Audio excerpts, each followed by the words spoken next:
Delete that. All right, we are live for the Hangout Wednesday edition. Excited to be back with the guys to just basically talk through some of the nonsense. And so this is the beginning of the end of everything we've known prior to this point in our lives. So looking forward to talking, gentlemen. But so much stuff is happening right now. I'm gonna just, first of all, how you guys doing? And then we're gonna jump into a little bit of everything. But hey, how you guys doing, man? Beautiful. Doing great. Good. Doing great. So That's far, good, so good. man. So yeah, we got Mr. Tom on the far end of the screen and Mr. Dre in the middle. The broke capitalist in the middle. We got the coming conflict to my far left. But excited to be back with you guys, man. And so here we go. We are at a point where crucial shifts right now. Like as I mentioned before we went live, is the fact that from the banking situation that's still was just starting. We got the geopolitical crap going on with Putin, and it looks like Xi's out here brokering deals of peace of Iran and Saudi Arabia. That's big news. And then of course Russia. So it goes on. And then on a societal front, we got just complete breakdown. They're trying to ruin our kids and transgender LGBT. It's just society's breaking down. So I'm gonna leave it at that. Can't go too deep, but I guess let's just jump into the very first topic, which happens to be about the banking section, because that's what really impacts us the most, because that's where most people park their funds. So, if you can't get access to your funds, do you really have anything to hold on to? But here's an interesting headline here that I want to start off with, and I want to get your guys' thoughts on it, because I've been ranting on this last 3 or 4 days. But this is from yesterday, but it says the 72-hour scramble to save the United States from a banking crisis. Are they and will they save the U.S. from a banking crisis? Have at it, what you guys thinking? I think this is the 72 hours in which they devised the biggest bank run on deposits and stocks ever seen in United States history. It's like they did exactly the opposite thing that you would want to do in order to calm people down. They incentivized a run on bank stocks, and without data, I'm guessing that as these regional banks that were crashing the day before yesterday, and then now they're booming again, I'm going to assume that the buyers that came in for those stocks are JP Morgan and Wells Fargo and those people, and then the depositors now are moving all of their money into the big banks. So we're consolidating, and then we're also introducing this moral hazard where it says that the bank management can do whatever the frig they want without risk, because the Federal Reserve is going to backstop whatever securities they have at par, at face value, regardless of how much they have lost. Like this 72 hours to save the banking system seems to me like they always tell you what this projection thing, like they always tell you, they lie to you. They lie directly to your face, and they're doing the opposite of what they're saying they're doing. So when they're saying they're saving the banking system, what they mean is they are consolidating power, and they're saving the banking system that they want to create. They want the Federal Reserve, CBDC. They want to consolidate everything into the hands of the Fed. I'm sure you guys remember there was like a Fed nominee from Russia, like Soviet Russia, maybe last summer. And she was being grilled by the Senate. And she was like, well, the Fed needs to basically be the bank. And luckily, she did not get into the spot. But that's anybody who's like just paying attention even a little bit can see that's what's going on. So say it's those 72 hours that seem to save the banking system is just it's bullcrap. It's absolute bullcrap. I totally agree with it. And I'm a say it until the cows come home. What do you need to do to get rid of this physical currency? Well, you print it out of existence. So, hey, let's just go nationalize the entire banking system by just, more money. So on top of that, again, they still talking about like the state of California is talking about reparations for Black people.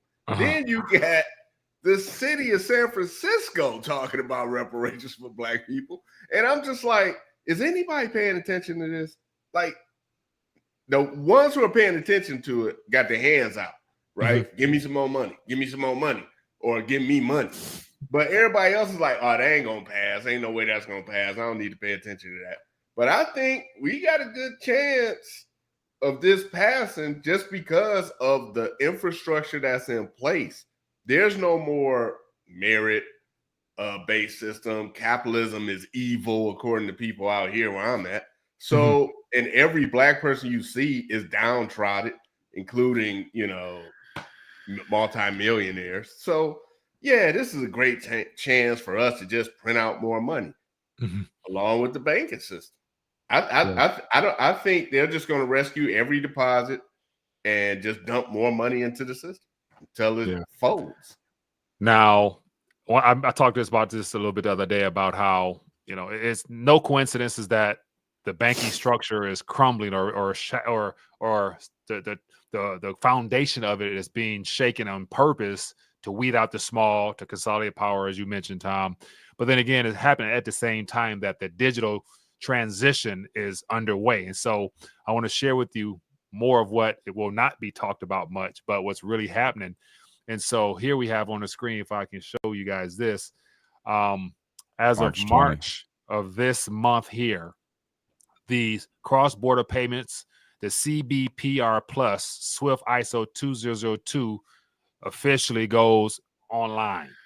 And so that's that, you know, payment network that, as it says here, cross-border. So this is going to be for the different governments and banks and institutions that's going live as of next week. And so it's coming from the Swift. We all know that the Swift is currently holding things down with the current payment structure that's old and archaic. So they're updating it with this new one here.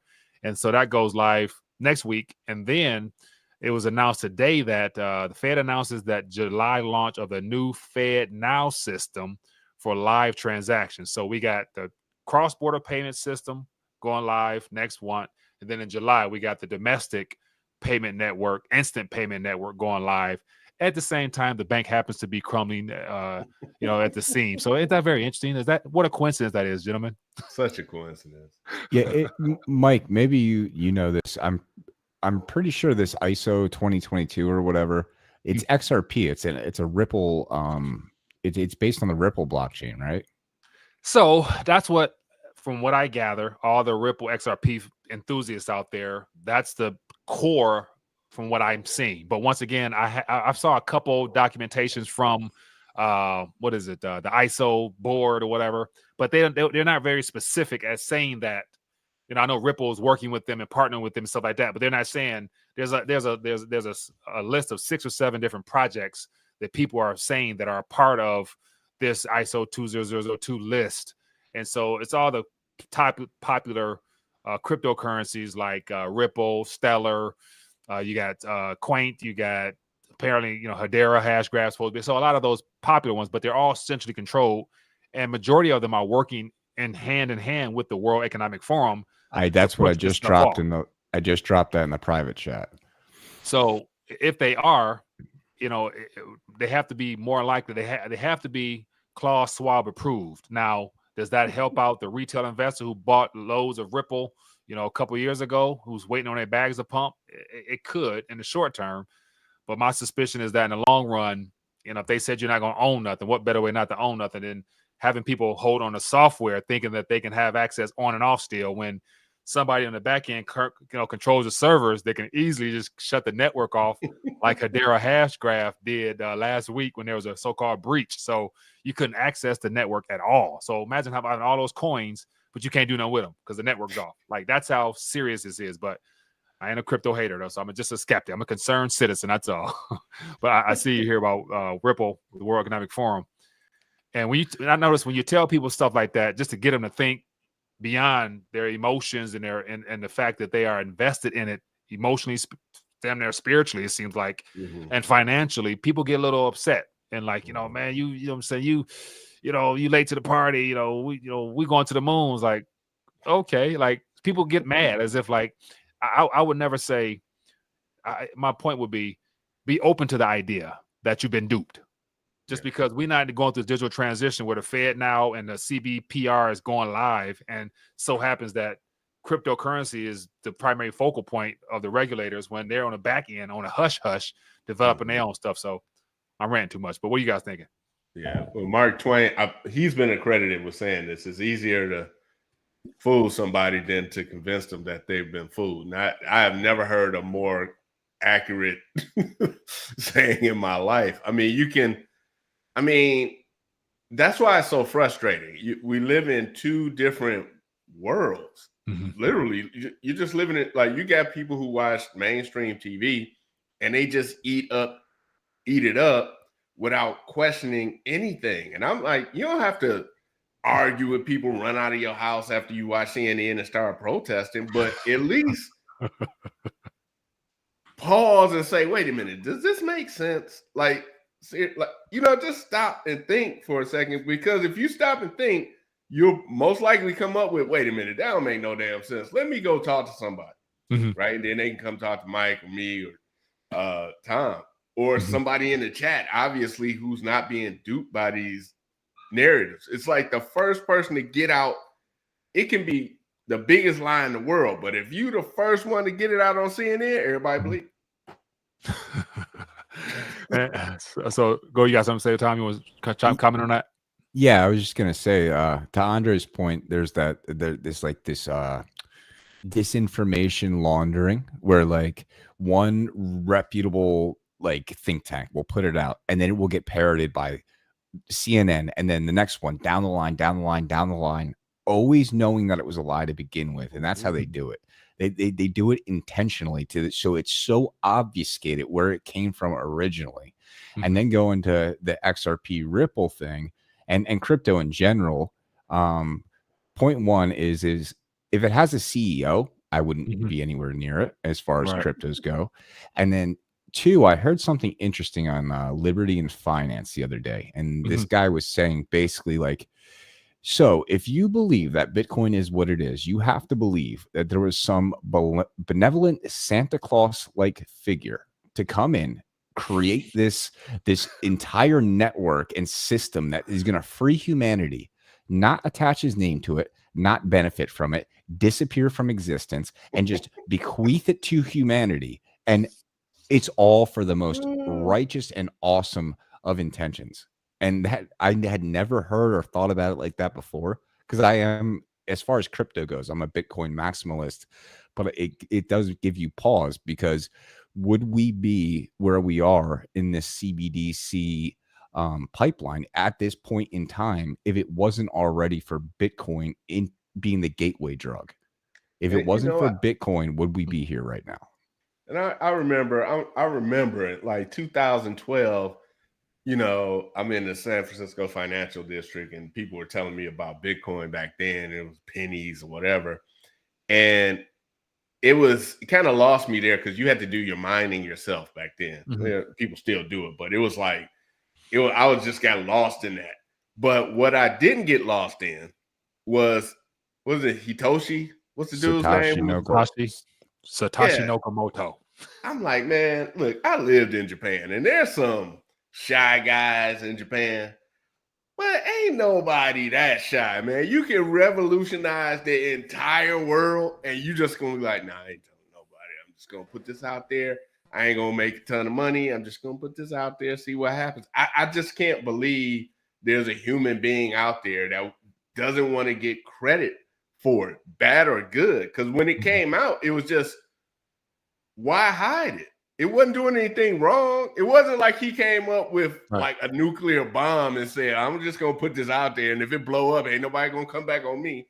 But watch this. What happened with this discovery was he solved the Byzantine formula, Byzantine problem, which was that double spin issue that every digital platform of that nature had a problem prior to. So by him solving it, and of course, I believe it's, definitely the governments worldwide, and a lot of, higher up powers that were probably working on that to solve that problem. They just came out as a figure known as Satoshi Nakamoto. But I think that was, as Tom mentioned, like, just the gateway to this whole discussion, to where people have got lost sight of, what's real, what's in real world, like to where now everybody's talking about software, Dre, ChatBT 4.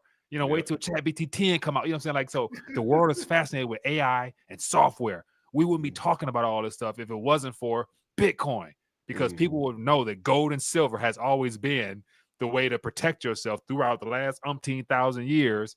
Right. And the fact that they don't want that now lets us know that, what's their biggest concern is keeping gold and silver out of the people's minds and out of people's hands, because you can hold it. But anyway.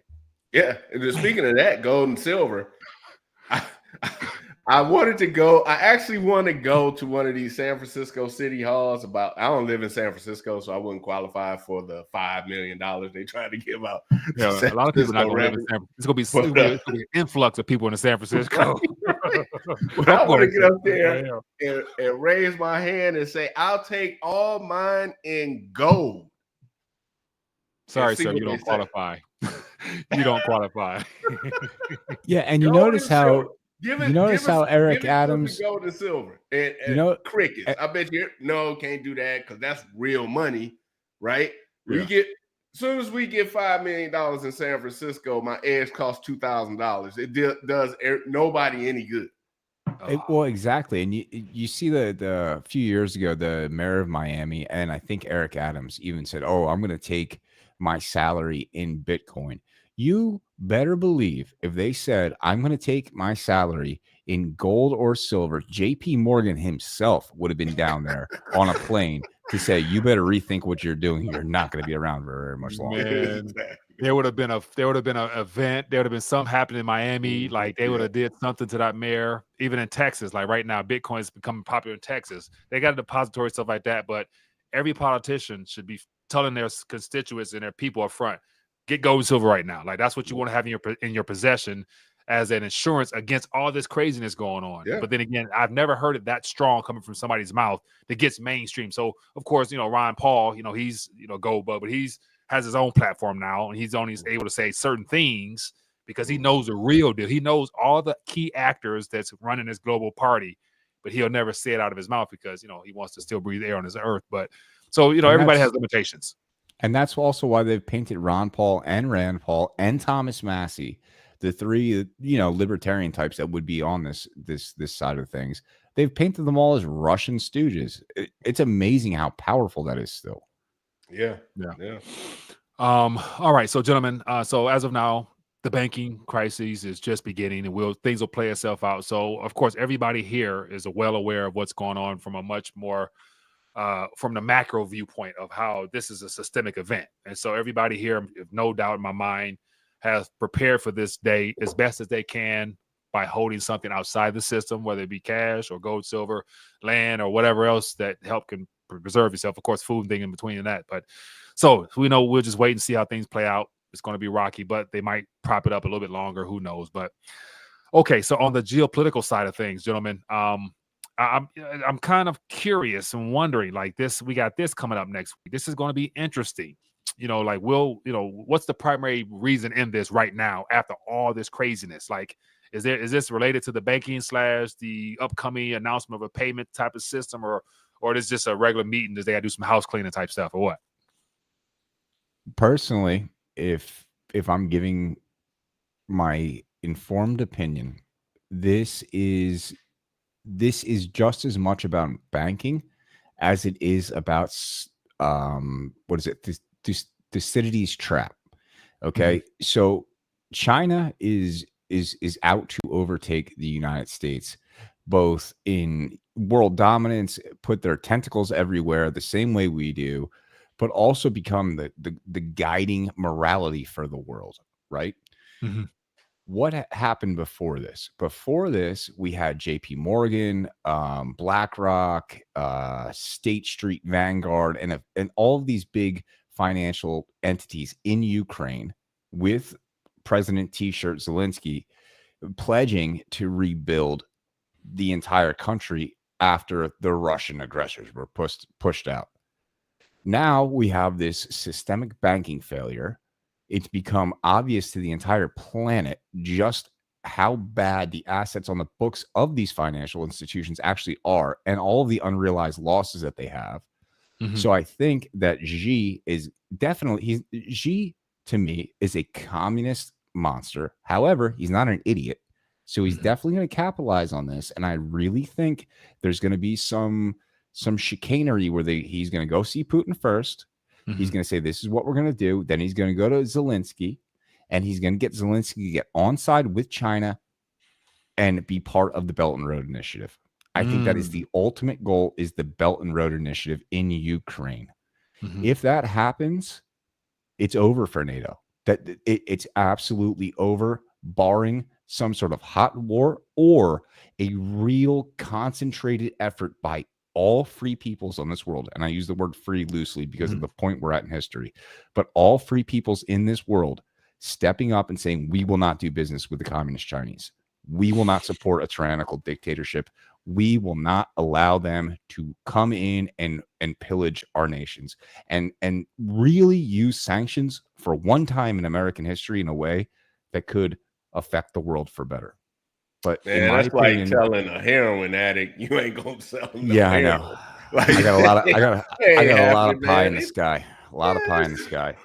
I'm looking around my house. I wish I could name something that wasn't made in China. Like, we're so far gone. I agree with what you're saying, Tom. I'm not disagreeing with you, but if that's the solution, we're doomed. Like, I mean, we have to, like Trump was trying to do, get us out of their orbit, get us out from under their manufacturing influence. I was just talking to somebody today, he's looking at my boots, and I was like, yeah. He's like, I had some of those like 30 years ago. I was like, Danners? You know about Danners? Handmade boots in the United States? You're like, yeah, man. Then I said, you know what, though? It's only like 3 companies left, and Danner ain't one. They couldn't keep up with the Chinese, so they had to sell to the Japanese. So now, you know, I'm just making a point that our manufacturing was one of our greatest strengths and our ability to export everything. But now, I mean, I'm old enough to remember, if you needed furniture, you went to one place, North Carolina. All our furniture came from North Carolina. Now, it's either coming from IKEA, which probably via China, or some other Chinese place. So, yeah, we got a long way to go to make that a reality, which I hope it becomes a reality, but that has to happen pretty fast.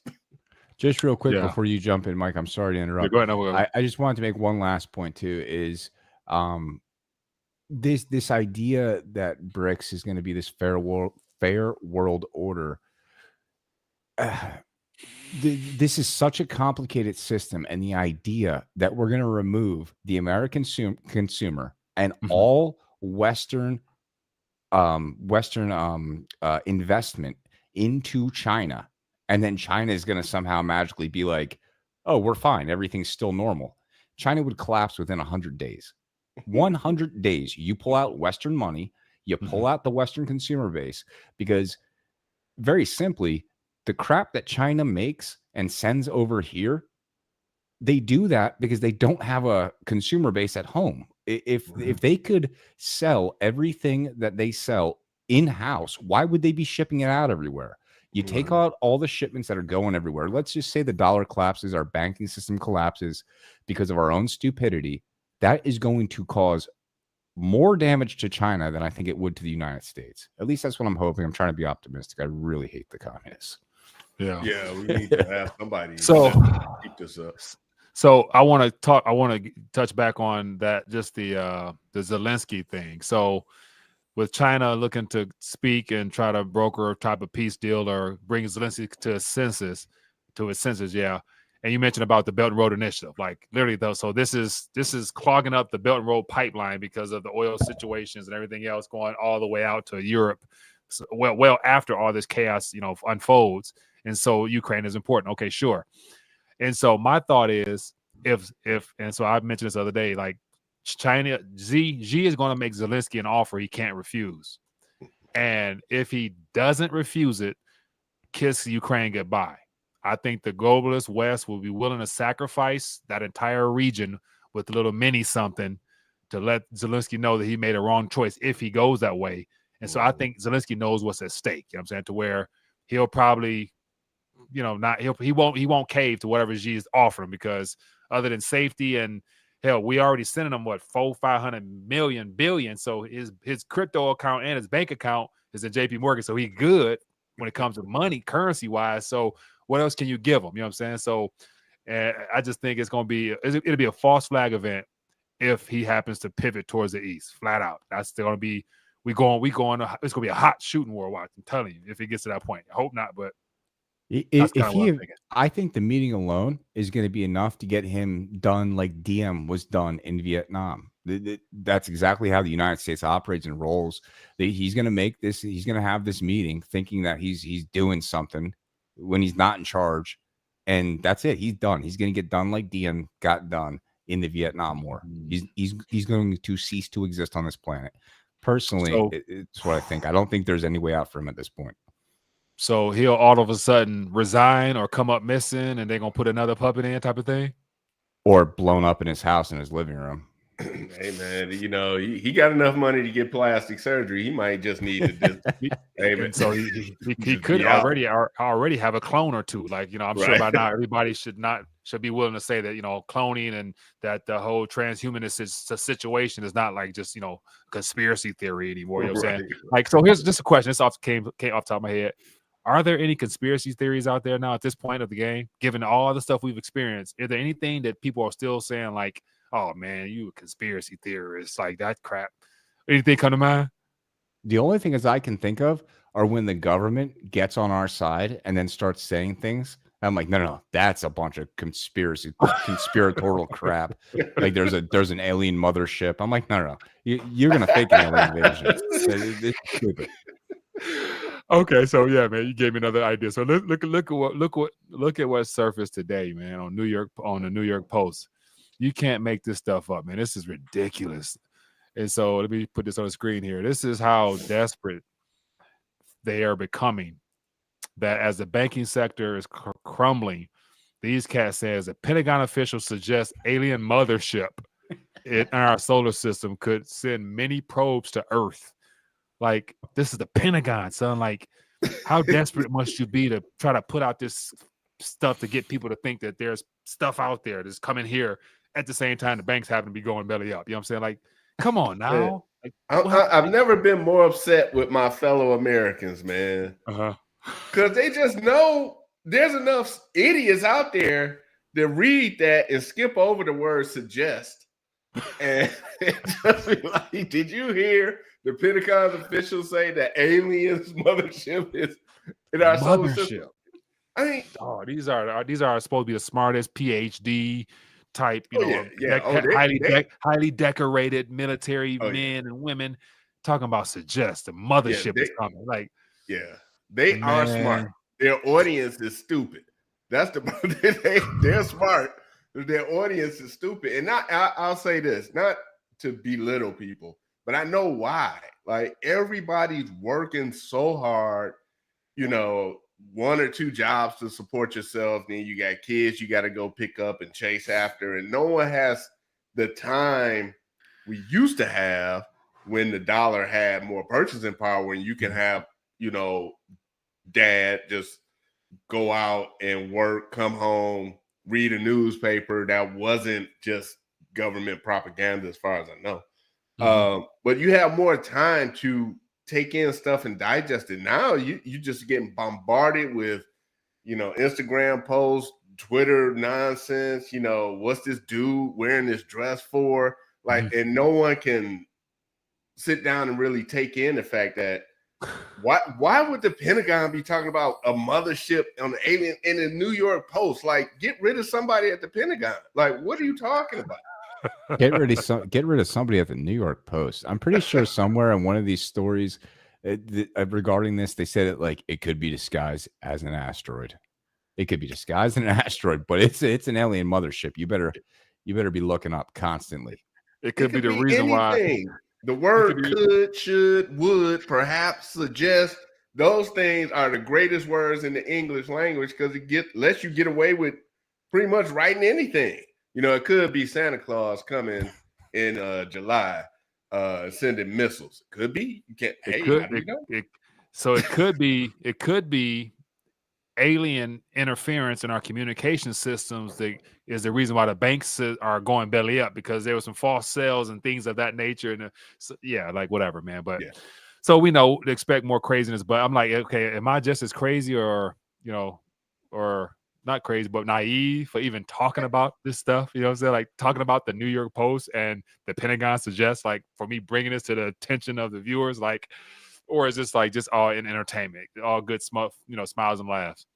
I don't know, but the New York Post did come up with the Hunter Biden laptop story.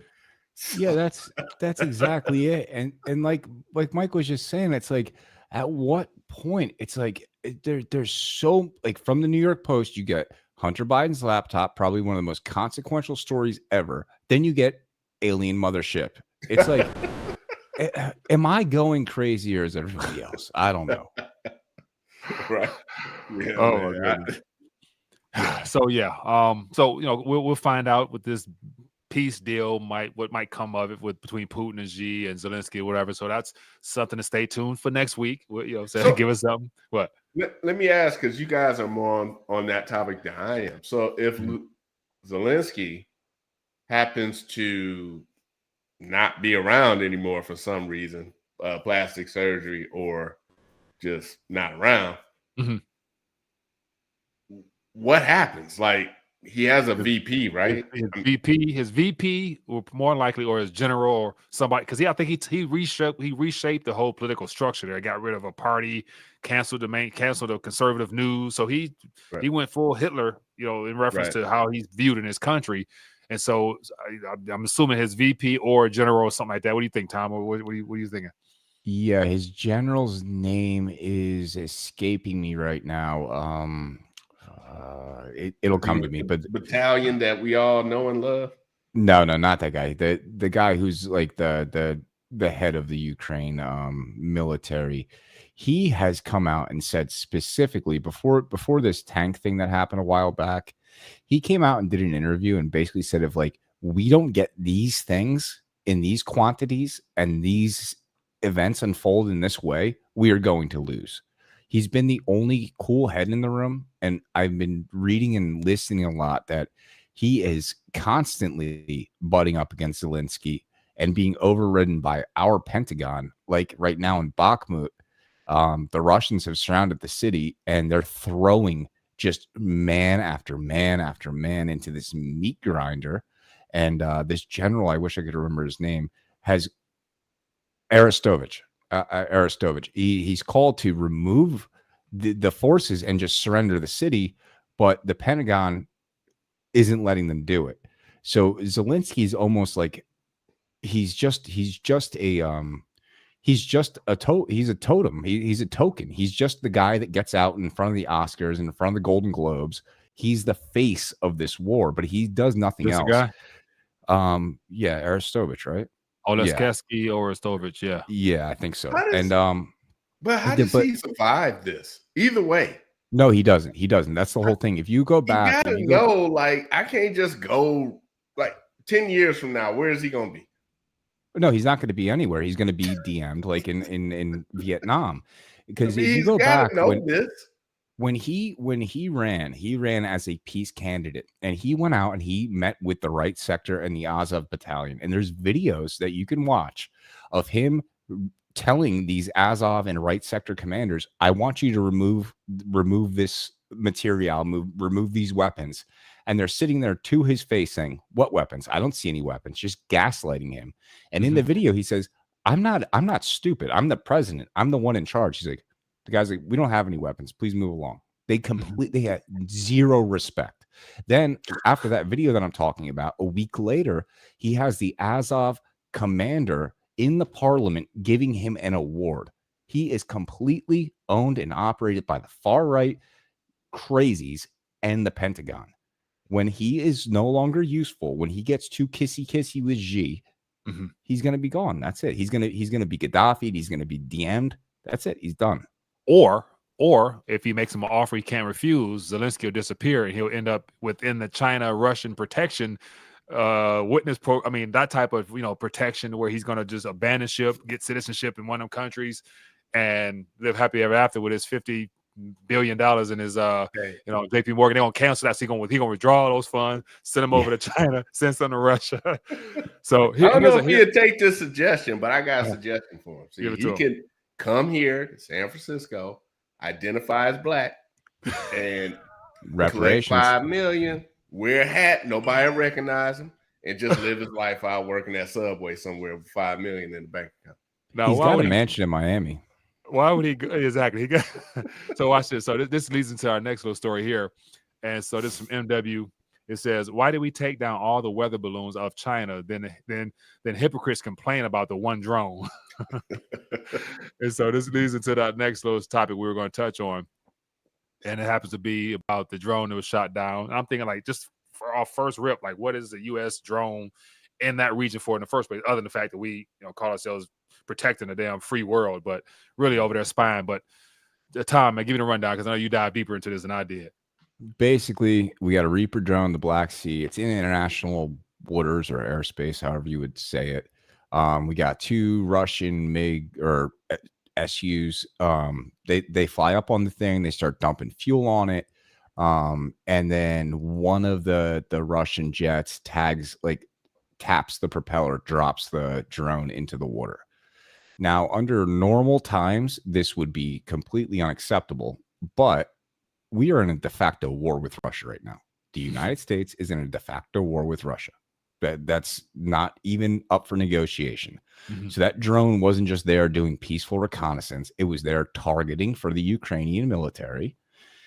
The Russians were in their right to take it down. Now, am I happy that it happened? No.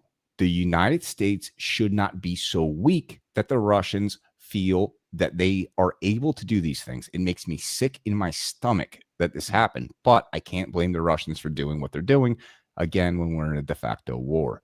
So now what's happening is the Kremlin and the White House are in a mad dash to get to this drone that's downed in international waters and be the first one to get it for obvious reasons.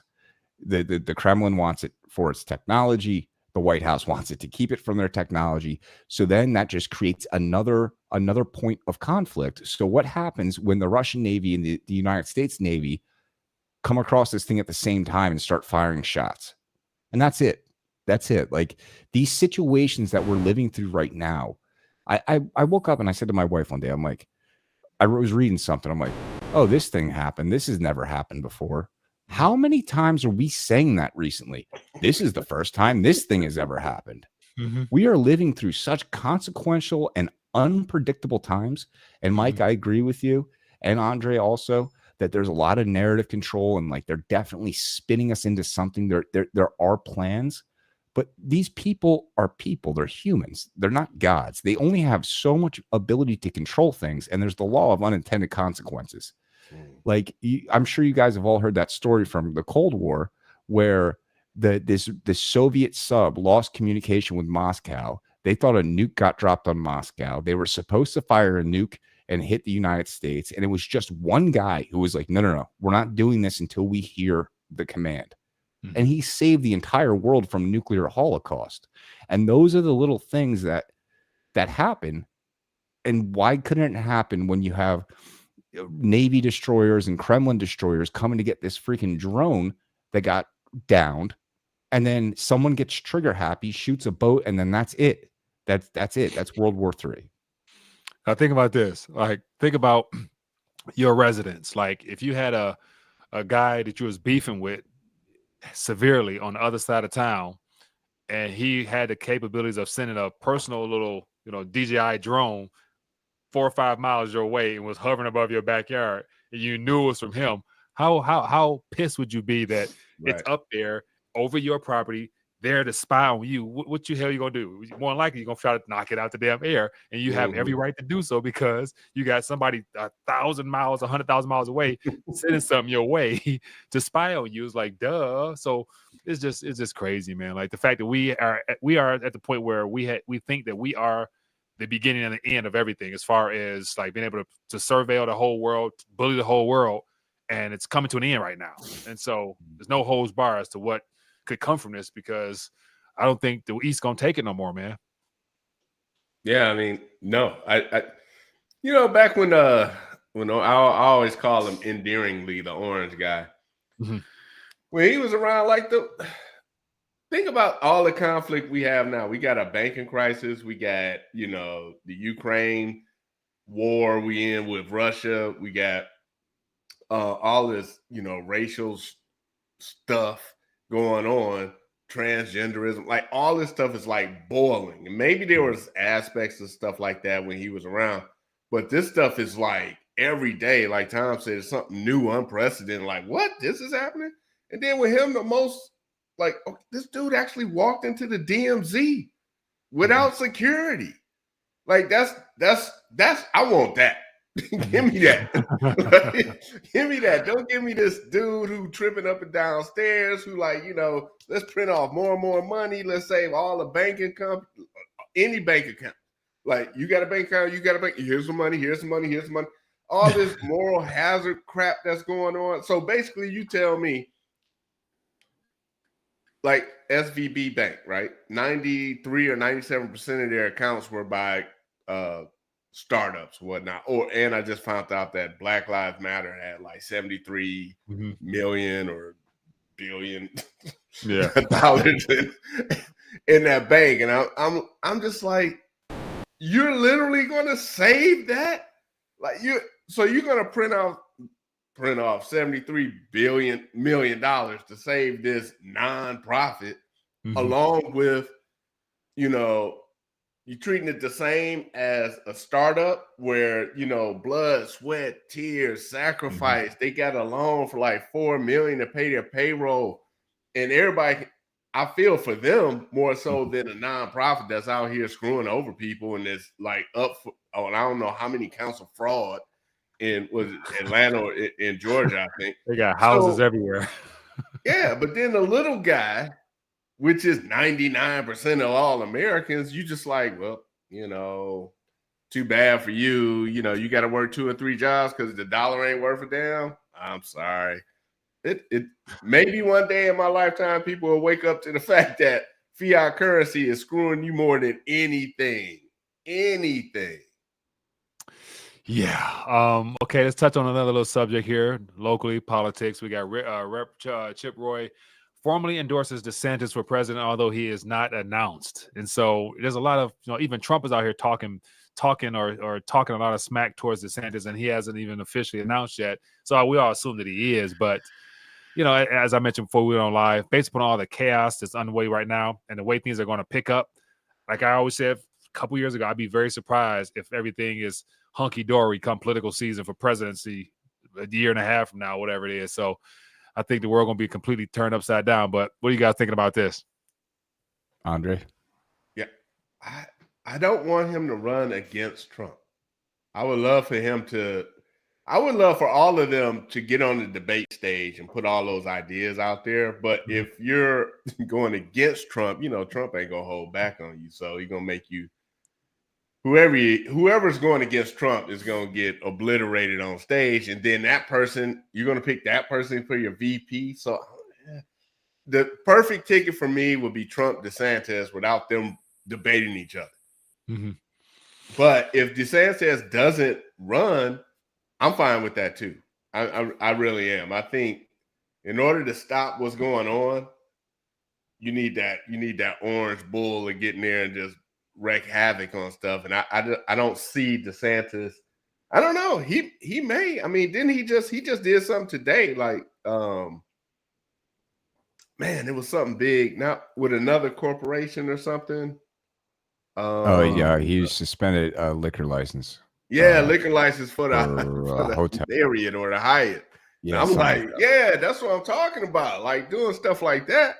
Unfortunately, the news is just going to say, well, he's anti-LGBTQ and that's why he did. No, he's trying to get these people from showing males sucking on other males in front of 3-year-old kids. Like, why don't we just be real about this instead of lying to everybody? And also this, so one second time out, it says DeSantis to unveil alliance with 18 states to combat Biden's woke ESG agenda. So this is also something that's sounds positive as of now, but we'll see where it goes. But go ahead, Tom. What are you saying? Yeah. Okay. Look, I don't dislike Ron DeSantis. He's done great things for Florida, and he's great on cultural issues. But this is the thing: in this country, the hour is late. The hour is very late. We don't have time to sit here and twiddle our thumbs anymore. If Ron DeSantis gets into the fray, what is that going to do? Let's assume, let's just assume that Ron DeSantis gets into the fray and he wins the Republican nomination. Do you think for a second Donald Trump isn't going to run third party? Then what?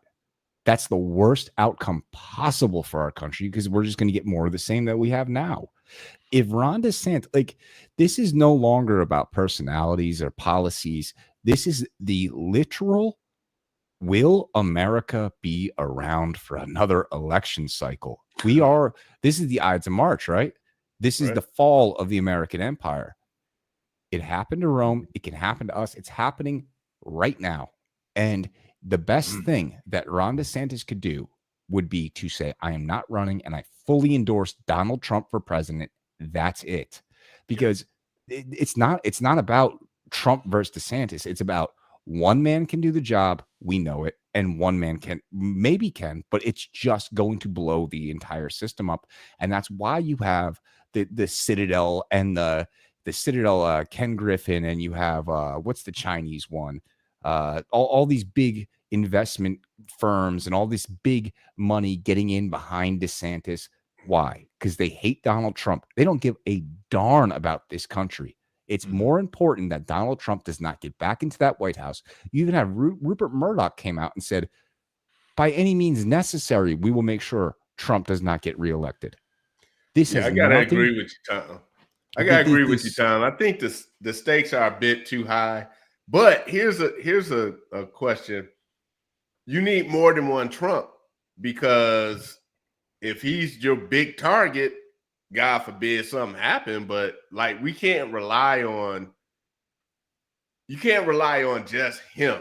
You know what I mean? Like, you got to have a Trump 1, 2, 3. Like, if DeSantis is like comes out and said, I'm not running, but if I did, I would do exactly like Trump did. That would be great. Like, you need somebody else out there to say, I'm totally in line with Trump, and you could, I'm just I would just basically rubber stamp everything he does.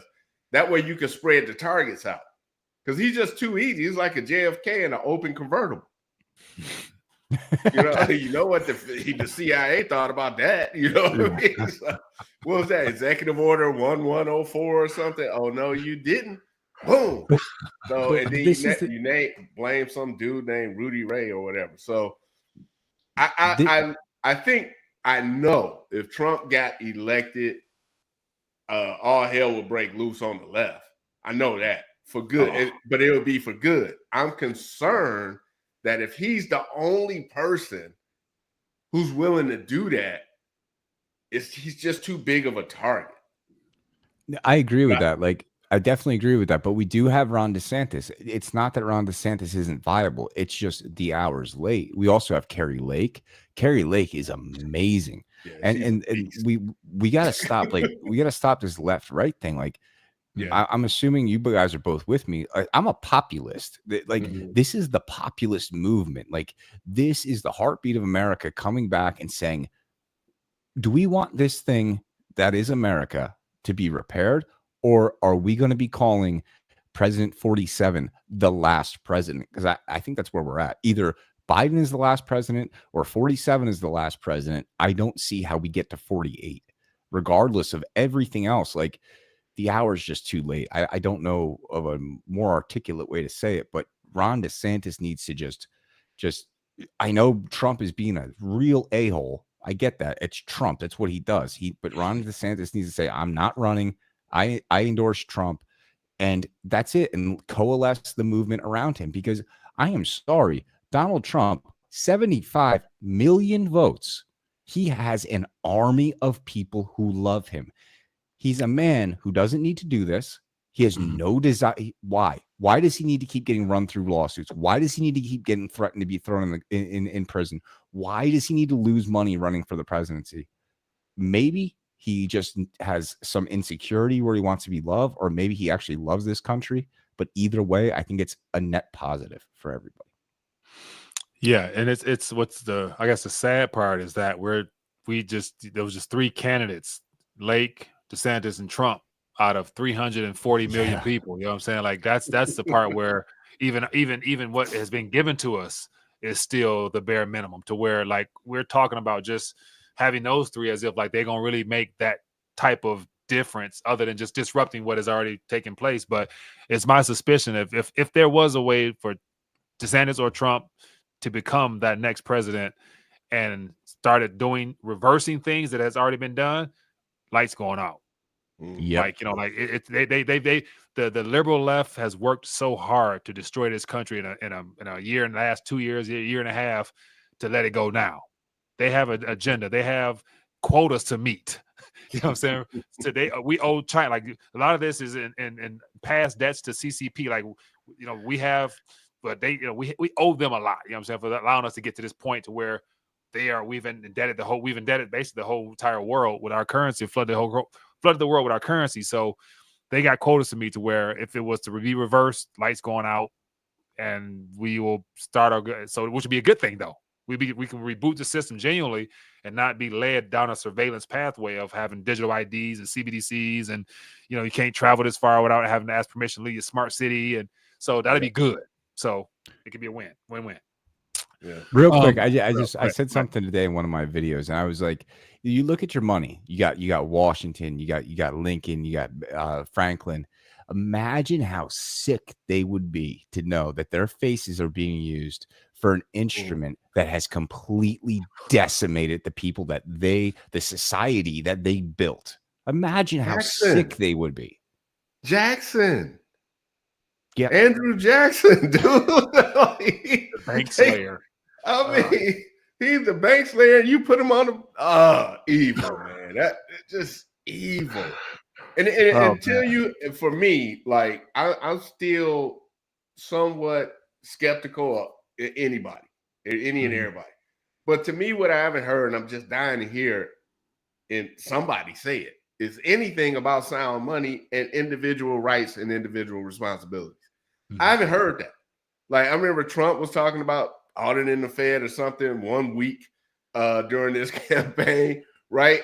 But you hear Ron Paul, he used to talk about it. People throw it out there, but no one knows what it's about. But that's the root. I hate to be cliche, but that's the root of all the evils right now. We got all this funny money out in the system, and it is worth nothing. And so they're trying to replace that with this digital currency, which they're going to sell it as a convenience, but all it's going to do is take away more of your privacy and your ability to move and shake, and they'll know everything about you, what you're doing. Yeah. But no one's out there saying, look, this digital currency may be convenient, but there's some bads to this that we need to consider. I just haven't heard anybody talking about it.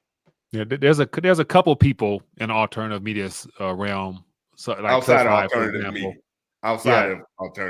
right? And so there's a couple people that say that as of the way the things are, they believe the way at the rate and pace things are transpiring, that the CBDCs is bound to fail, just because it won't be rolled out in a way to where people will willingly accept it without knowing that at some point this was all done intentionally, and push back and resist the actual government themselves, just because more people will catch on before it becomes something that's acceptable. Because usually you give it a little, 5-year, 10-year time frame to introduce it along with something else, but yet they don't have the time for that, in my opinion. So they're gonna try to force it on people once things crash, and then people are not gonna want that once they find out that you get time limits on it, and certain places you can and can't spend it. So then it'll be like a revolt, perhaps. Who knows? But time will tell. I think that's best case scenario, is that they roll it out and it gets rejected worldwide.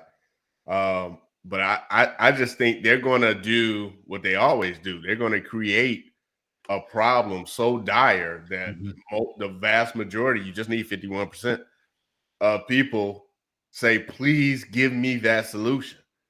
No one's paying attention, right? I mean, they got universal basic income trials all over the place.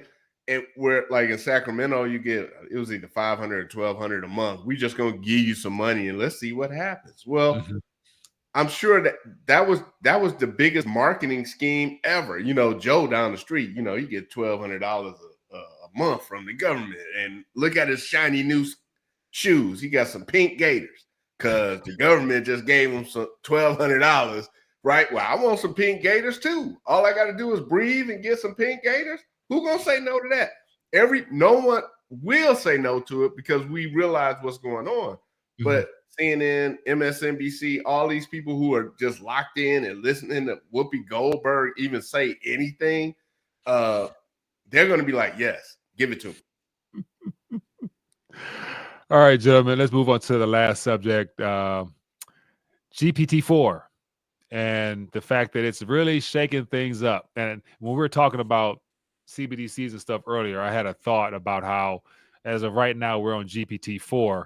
And I'm like, at this current moment, the way they're rolling out these, updates, that by the time we get to GPT-10, mixed in with a little bit of a quantum computing, that's a mighty scary combination to disrupt the, not your coins, not your keys, not your coins, because I'm sure solving the ultimate problem, which is finding people's private keys, may not be all that hard when you got that type of power. Yeah, we got that quantum of this technology. So that could be a problem for people who may not be considering that. That's how you'll own nothing to be happy with it, because they're going to basically empty your wallet out. They can't do that if you got something in your hand that's shiny and clunky. Right. Anyway. Right. So Dre, you've been following this a lot, man. Give me the updates on what's happening. Yeah, so I was a little blown away by ChatGPT-3. I by trade, I was what were we call executive recruiter or headhunter or whatever. And my space is legal and tech.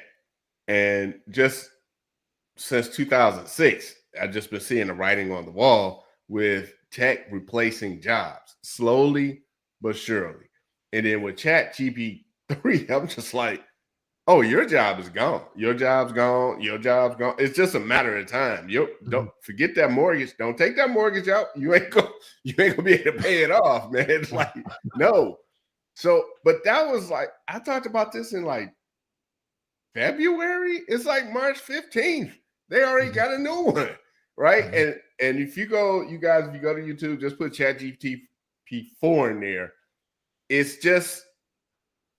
It's a better version with more capabilities, and the capabilities they're talking about, it touches more parameters. So ChatGPT-3 touched on 170 billion parameters, but it was rumored that ChatGPT-4 would touch on 1 trillion. I don't think that's accurate. I think it's less than 1 trillion, but basically this thing can program.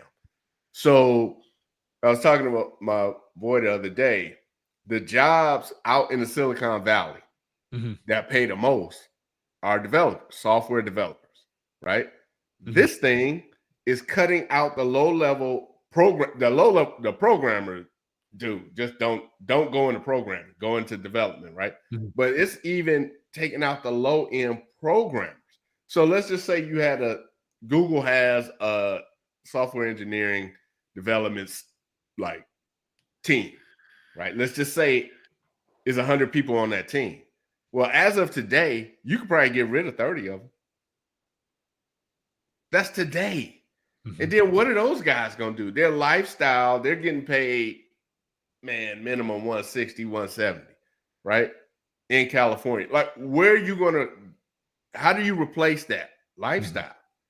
It's just like I did a couple of videos a while back where in Sweden they had these automated garbage trucks, and it's like, well, what's going to happen to the garbage guy? Like, how's he going to earn a living? Then I'm like, well, shoot, what happens when that comes to California? Because in California, your garbage man made 6 figures.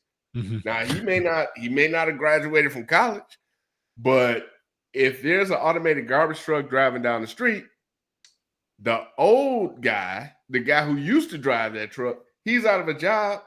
How's he going to replace that income?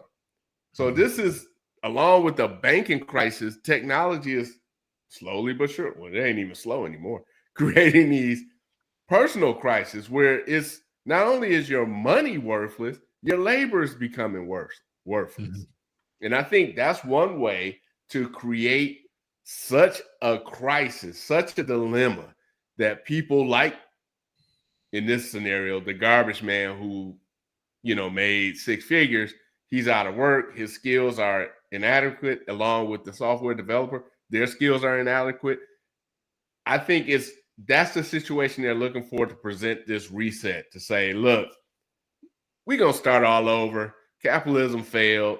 We'll start all over with the shareholder capitalism. We'll start you off with a clean $5,000 and let's see what happens. I think a lot of people will go for that. Especially if you got nothing else and you lost everything or never had anything or lost everything you thought you had to where you start at zero and a reset. And yeah. So speaking of which, real quick, you mix the AI with 3D printing. And so you brought this to my attention about the 3D printed house. Yeah. So that's very disruptive too, because what happened to the carpenters, the bricklayer, the pipers, and everything else in between. So they may not have as many jobs available if people go this route, because I'm sure it's cheaper to go this route rather than to use your traditional methods for building any damn thing moving forward. So disruption. Like we were talking about off air, like they always technology is becoming quickly like competition for us rather than assistance for us. And just like everything, like they sell it to you in a way like, oh, this is going to help you. This is going to make manufacturing homes cheaper and more affordable. The same way Neuralink is going to help the blind see and monkeys eat milkshakes without their hands or whatever the frig Elon Musk is doing. But at what point does 3D printing homes turn into communist block style housing like the Soviet Union, where we're all living in our pods, eating our bugs? They're pumping in communal heating the way they do in a lot of Eastern Europe still, because that's the ultimate dream. Like I can't see where these companies that are developing this, whether maybe it is for good reasons, maybe it is intended to do good. But then when the elites that have robbed us of our birthright get a hold of it, they're going to start using it to make commie block housing all over the place, shove us in there, give us our UBI, like you were saying, Andre, and we'll be able to order our Chick-fil-A and a little robot will bring it up to us. And that is their goal. I will push back at one point, though. Like in Fight Club, like Tyler Durden said, we fix your cars, we change your oil, we build your houses, don't F with us. And that's the point, is there is a lot of disruption that this AI technology and this commie block 3D printing crap is doing. But at the same time, like your arms in your hands are your arms in your hands. And there's certain things that I think are so far out from being replaced that when those people realize how valuable they are, they could be the last stand, just like the truckers in Canada or the farmers in the Netherlands. Like at some point, a certain group, a subsection of like skilled workers needs to wake up and say like, okay, you want to replace this with AI? Well, how about we just stop right now? Let's just stop this entire progression of things before you can get to the point where you can replace us. It's the same idea of like, I've never had to go through this, but my buddy did this recently where he had to train his replacement. How about we stop training our replacement? You know what I mean? Yeah, man. It's always slow though. Like think about it. Like, okay, let's go back to 1995. I don't know how old you guys were then, but if I said, "Hey, man, I just read something by this Unabomber dude. Don't tell nobody," but he just mentioned a company. He ain't say the name, but it's basically Uber. And you got regular people just driving people around in their own cars like taxi cabs. And they use the same map that's from a satellite in space. And then they get paid. They can do it whenever they want. They don't have to work a 9 to 5. You would have thought I was nuts. You know what I mean? So like this 3D printed house, they going to dress it up and put bows on it. And they selling them for $500,000 somewhere in Texas, right? But what they're going to do, to your point, is the commune block or whatever that you mentioned. Here's 1,000 square foot house. They're going to print them out a house a day, 24 hours going around the clock. And then there's your homelessness problem, right? We're going to solve homelessness by putting up thousands of these 3D printed homes that cost us nothing but cement and batter.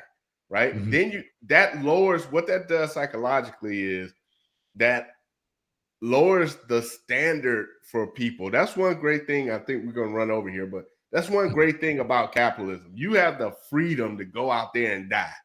Right. But what socialism does is that we're going to take care of you.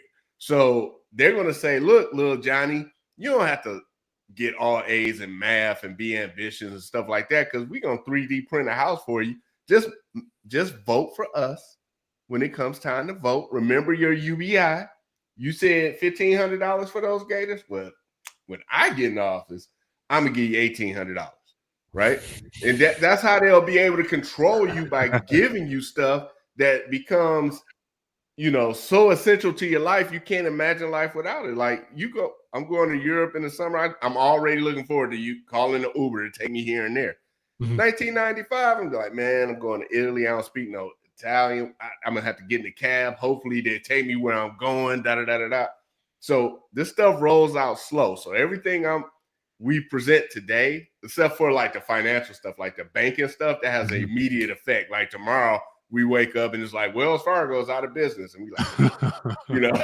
But like the 3D printed houses, Chat GPT-4, their effect on us individually and our family, that's long-term stuff, man. You're gonna watch when you're 60 years old, you're gonna be running into 30-year-olds who can't think because they use they grew up on Chat GPT-4. It's like you going to the cash register and you know it's like $2.12, and you give them $3, and they just, oh my God, I don't know. Somebody give me an abacus. I don't know what I'm doing. Like, how am I supposed to give you change? Right. So you got all these people running around who don't know how to think because of Chat GPT-4. That ain't gonna happen tomorrow. That's gonna happen down the line. But us, and the people on the chat here need to prepare for that reality, because I don't think you can stop it.